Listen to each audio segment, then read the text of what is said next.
KODIM 0624 Kabupaten Bandung held a mass rice harvest on 12 hectares of rice fields in the Dayeuh Kolot Subdistrict, Bandung Regency.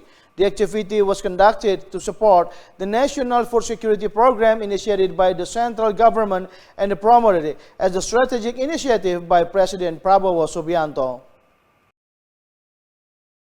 The harvest took place on agricultural land owned by Poltekper and Hai in Citura village.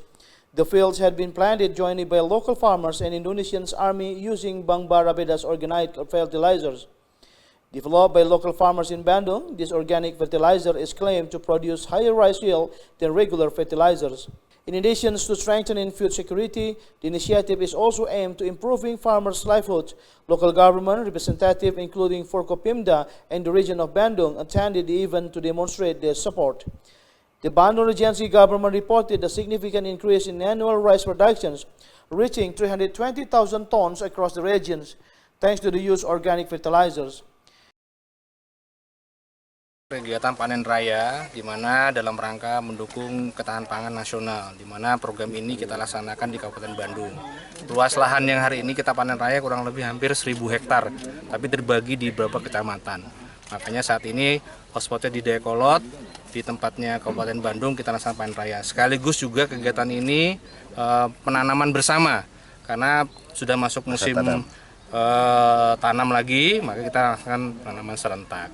Alhamdulillah hasil yang sudah sesuai dengan hasil hari ini itu sebelumnya sudah panen duluan, itu kurang lebih 7-8 ton hasil yang hari ini. Itu kita terima kasih atas dukungan dari Pak Bupati, termasuk Distan, daerah, dan masuk dukungan dari Bapak Kementan, Bapak Kasat yang selama ini telah mendukung program nasional ini.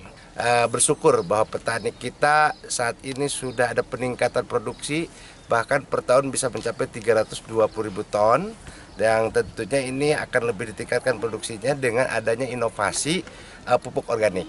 Dan pupuk organik ini dibuat oleh Koperasi Bang Bara yang saat ini terus mengembangkan inovasi-inovasinya. Dan tentu saya aturkan terima kasih kepada seluruh para petani Kabupaten Bandung. Ini salah satu jawaban dan ini salah satu program strategis nasional Pak Presiden Prabowo Subianto, dan tentunya Kabupaten Bandung siap untuk mensukseskan program ketahanan pangan di negara kita. The joint planting and the harvesting initiative is expected to continue in the future under KODIM 0624's coordinations. Currently, KODIM 0624 is focusing on boosting the productions of two main commodities, rice and corn, to contribute the success of the National Food Security Program.